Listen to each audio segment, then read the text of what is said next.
Nós vamos abrir espaço para falar de um touro Nelore padrão que tem excelência na produção de bezerros comerciais e na produção de touros de destaque em sumários de reprodutores e em centrais de inseminação. É um touro diferenciado, estou falando do reprodutor Remanso Rickett, pai de alguns dos atuais líderes nas avaliações genéticas do Nelore. Eu convidei o diretor técnico da ANCP, Associação Nacional dos Criadores e Pesquisadores, para falar da importância do Rickett para a raça.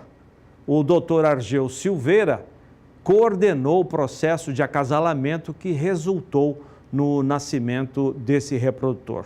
Hoje, o Rickett integra a bateria de touros da Estância Pecuária BR, localizada na região de Campo Grande, em Mato Grosso do Sul.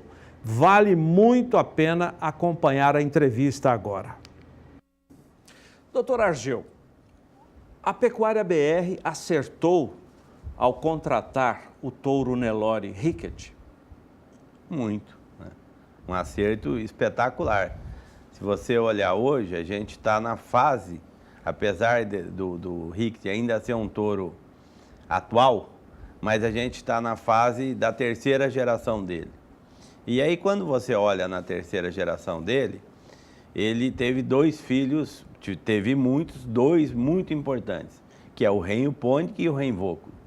Através do Renho Pônico, que foi líder do sumário, vem o Renho Caldo Negro, que foi um touro que unificou os sumários. Ele foi líder ao mesmo tempo em 3 sumários. E hoje, no atual cenário, ele tem o Caldo Negro liderando o sumário da BCZ, tem um filho do Vôculo, que é um outro neto do Rickett, um touro que lidera o sumário Embrapa Geneplus, e tem um terceiro, que é um neto materno do Rickett, liderando o que chama Brasileiro, da J. Machado, que lidera o sumário da NCP. Ou seja, os 3 líderes do mercado são netos maternos ou paternos do Renho Rickett. O senhor fez parte, o senhor dirigiu a equipe técnica que fez o Rickett. Quais são os pais do Rickett, as linhagens que deram esse reprodutor para a pecuária moderna? O Rickett é um filho do Quark, talvez o maior filho que o Quark produziu, né? O Quark foi um touro que marcou uma geração, porque ele era muito à frente, geneticamente falando, um touro muito equilibrado e muito bom na época, e foi o grande filho do Quark, o Rickett. Um filho, no meu conceito, superior ao pai.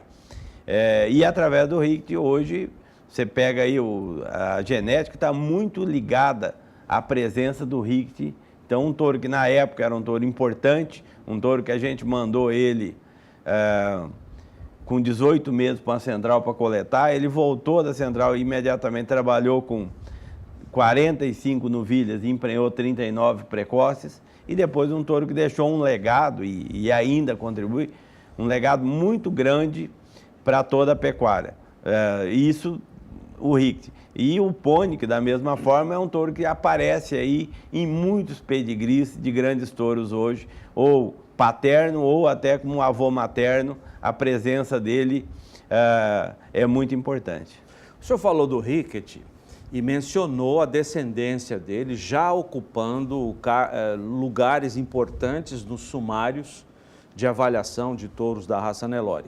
Mas eu me lembro, numa outra ponta da seleção, durante uma exposição de Camapuã, que é considerada a capital do bezerro de qualidade, né? Leilões tradicionais, como o leilão dos melhores bezerros e o leilão das melhores bezerras, os lotes sendo julgados, né? E o Rickett foi o pai do melhor lote no leilão das bezerras e foi o pai do melhor lote de animais comerciais do leilão dos bezerros. Quer dizer, é um reprodutor que não está apenas se destacando no sumário de avaliação, mas ele destaca também no campo. Eu queria que o senhor falasse quem é o Rickett, o que ele representa para o sistema de produção de carne do Brasil. O Rickety, ele é um touro que hoje, você pega hoje dos touros líderes, né? Grande parte, eles pertencem a duas famílias, tá? Se você pegar os líderes de sumário, você vai ver que eles estão ligados basicamente a duas famílias. Uma delas é a família do Rickety. Então o Rickety hoje é um protagonista da raça Nelore. E uma coisa interessante, você falou desses resultados, porque toda discussão, ela vai até onde aparecem os resultados. Então, é natural, é normal, é uma disputa de mercado que um touro jovem gere expectativa positiva em alguns e desconfiança de outros. Até por disputa de mercado, por uma série de coisas. Só que quando vêm os resultados, essas discussões elas perdem o sentido, porque aí os resultados se sobrepõem. Então, esses touros, um touro igual ao Rickety, hoje ele é um protagonista da maior importância dentro dos sumários, dos diversos sumários que a gente tem no Brasil. Hoje ele é um touro que já tem gente, já tem reprodutor acima dele, geneticamente e com essas características de passar tudo isso para o rebanho de corte? O grande pai é aquele que consegue produzir um filho melhor que ele. Esse é o conceito do grande pai, né? Um grande pai. E o Rickety é exatamente isso, né? Quem supera ele? Filhos e netos, né?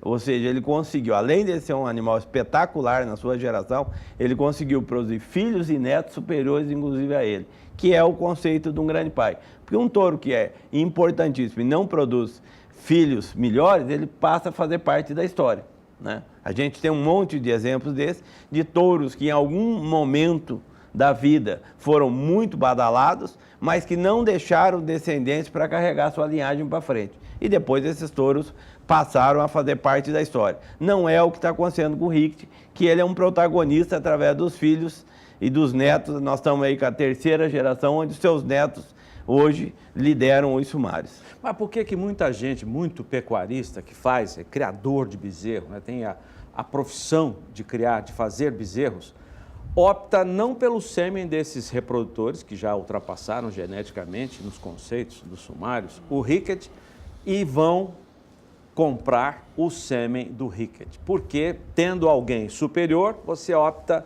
por um touro que já, eu não vou dizer ultrapassado, porque é um termo pejorativo, mas um reprodutor que já tem descendentes acima dele geneticamente. Porque aí entra uma situação que ele, como indivíduo, ele é um indivíduo que contribui com a raça ainda, tá? Como que ele pode contribuir? Porque ele ainda, se você pega as avaliações dele, são muito boas, né? E os caras que são melhores que ele, e aí entra a questão de custo-benefício, né? Ele é um excelente indivíduo hoje ainda, né? Não é que ele hoje já faz parte do passado, não, ele ainda é um grande indivíduo. E aí entra a questão de custo-benefício, né? Quem está acima dele, quando está acima dele não é o acima, é pouco acima, né? O custo, o benefício desses touros. Então ele ainda é um touro muito moderno hoje, né?